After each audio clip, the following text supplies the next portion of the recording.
How did we come to this state with the circles in revolt? A failure of perspective that infected Circle leadership.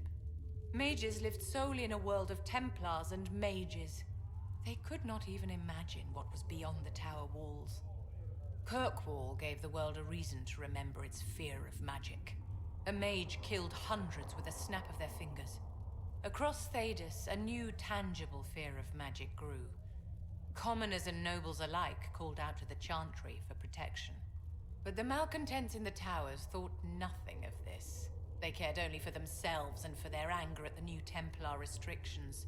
When a mage attempted to assassinate Divine Justinia, again, the mages protested the investigation.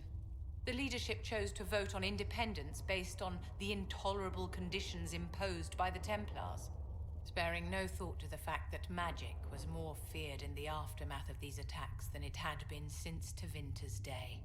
So long as they had their freedom, they could care little for riots, angry mobs, or about pitting mages against each other.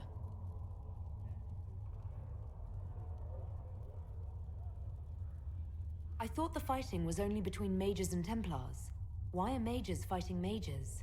The vote for independence was carried by only a small margin, but Fiona chose to let the motion stand.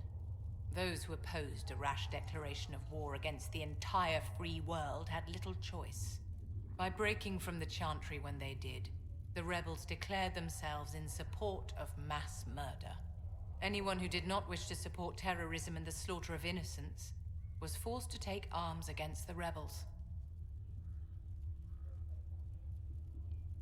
Did they have cause to rebel? In the aftermath of their terrorist attacks? Was that really the most opportune time to break away? By all means protest abuses by the Templars. Just don't do it in a way that says mages support wholesale murder. By voting when they did, my colleagues all but declared war upon the ordinary people of Thedas. A war in which we are outnumbered 100 to 1. Are you familiar with Grand Enchanter Fiona? We've met. Before her horrendously ill-timed and selfish vote for independence, I thought her adequate at her job. In her dotage, she could not handle looking after the well-being of so many people. We would have done better to replace her years ago, to let her spend time gardening.